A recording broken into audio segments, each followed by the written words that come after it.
Innal hamdalillah alladzi nahmaduhu wa nasta'inuhu wa nastaghfiruh wa na'udzu billahi min shururi anfusina min sayyiati a'malina may yahdihillahu fala mudilla lahu wa may yudlil fala hadiya lahu.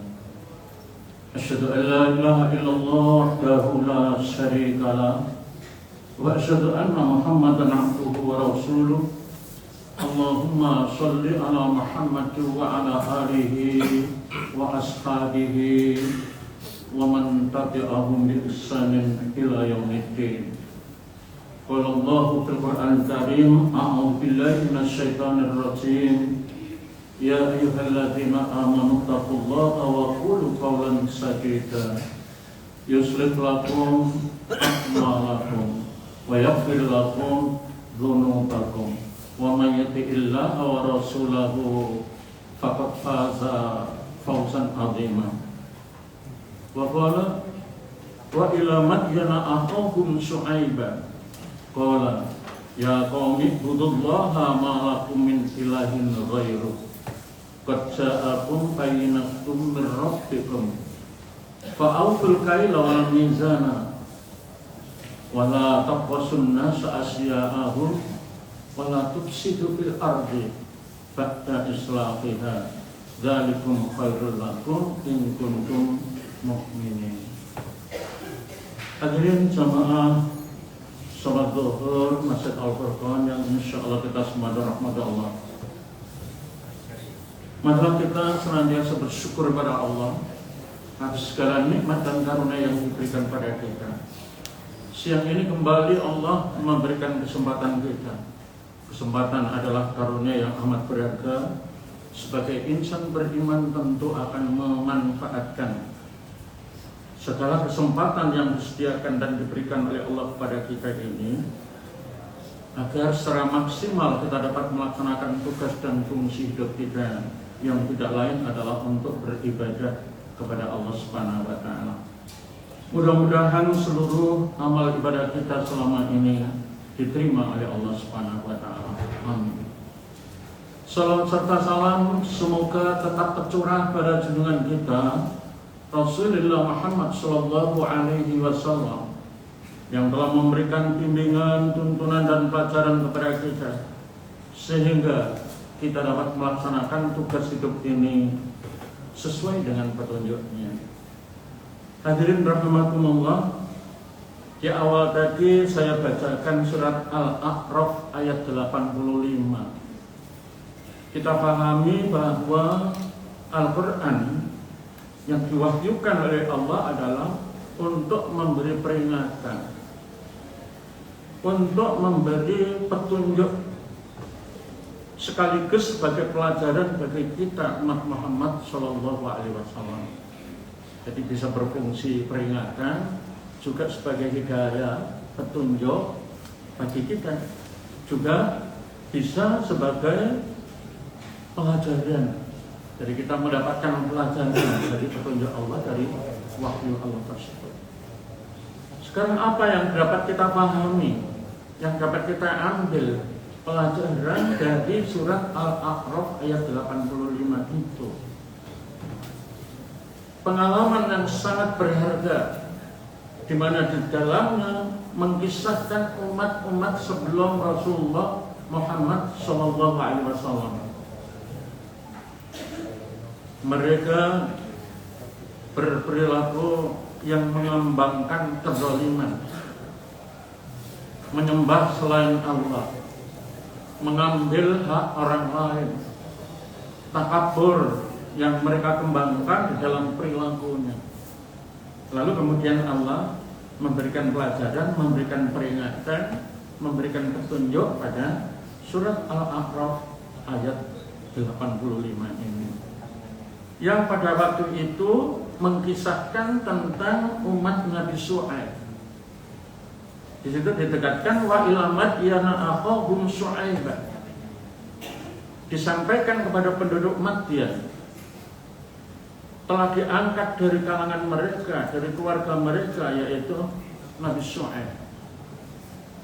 Kaum Madyan itu yang hidup antara perbatasan Syria dengan Hijaz atau Syria dengan Tabuk.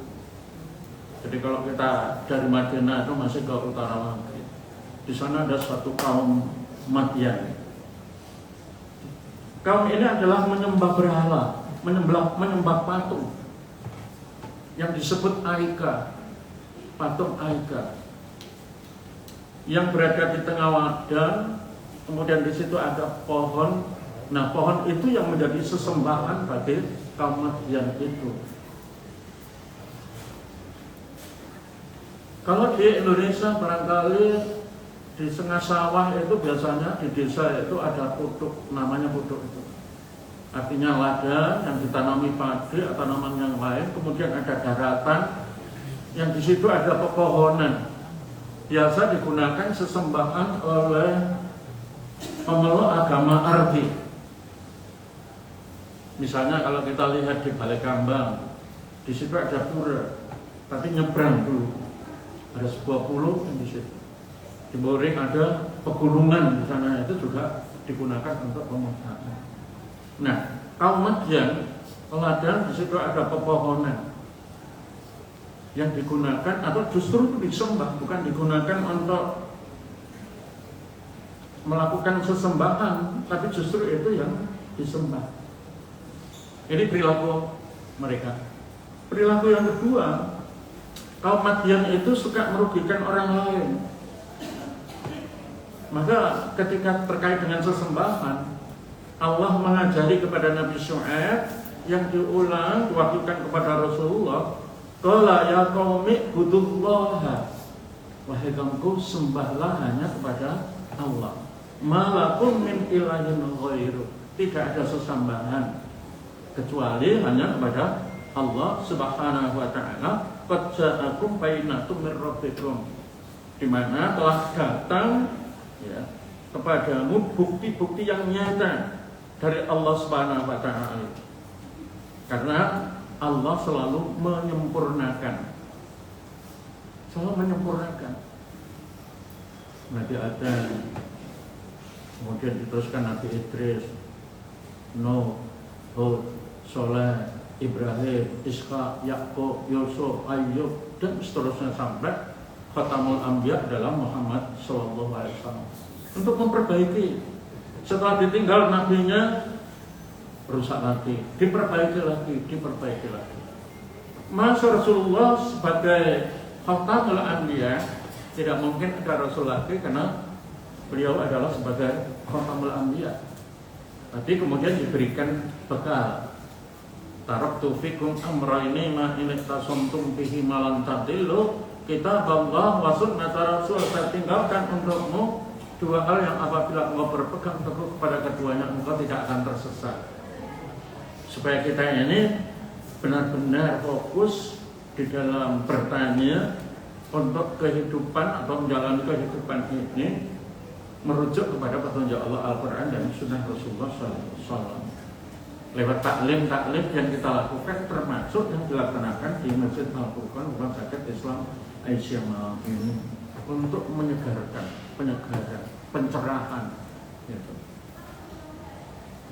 Di samping itu, kaum Madyan itu ditegaskan di dalam Al-A'raf 85 itu fa'auful kaila wal mizana. Kesukaannya adalah mengurangi timbangan. Bahkan di dalam surat Mutaffifin ayat 1 sampai 3 itu diperkuat, wailul lil mutaffifin, ancaman neraka wel bagi orang-orang yang mengurangi timbangan. Kalau kita tidak berdagang kan tidak nimbang, tapi kita mesti bermuamalah dengan sesama manusia. Jangan sampai kita sekecil apapun, sedikit apapun mengambil hak orang lain. Ayat yang kedua, alladzina idza qalu 'alan nasi yastawfun. Mereka jika membeli dari orang lain minta dipenuhi timbangannya, cukup, bahkan minta mantap, kadang-kadang juga minta tambah supaya lebih mantap lagi. Alladzina idza qalu 'alan nasi yastawfun. mereka itu kaum Madian itu seperti itu. Lalu bagaimana nanti akibatnya? Kita perhatikan selanjutnya. Wa idza kaluhum aw wazanuhum yuksirun. Dan apabila mereka menimbang untuk orang lain, mereka mengurangi. Jadi kalau untuk dirinya minta sempurna, bahkan lebih, kalau untuk orang lain dikurangi. Itu kaum Madian, mengurangi timbangan. Juga mereka kesukaan mereka, budaya mereka adalah wala taqfasunna sa'asya'ahum. Jadi merugikan orang lain, mengambil hak orang lain. Wala tufsidu fil ardi, dan mereka berbuat kerusakan di muka bumi itu. Kalau kaum Madian itu difokuskan pada kesukaannya adalah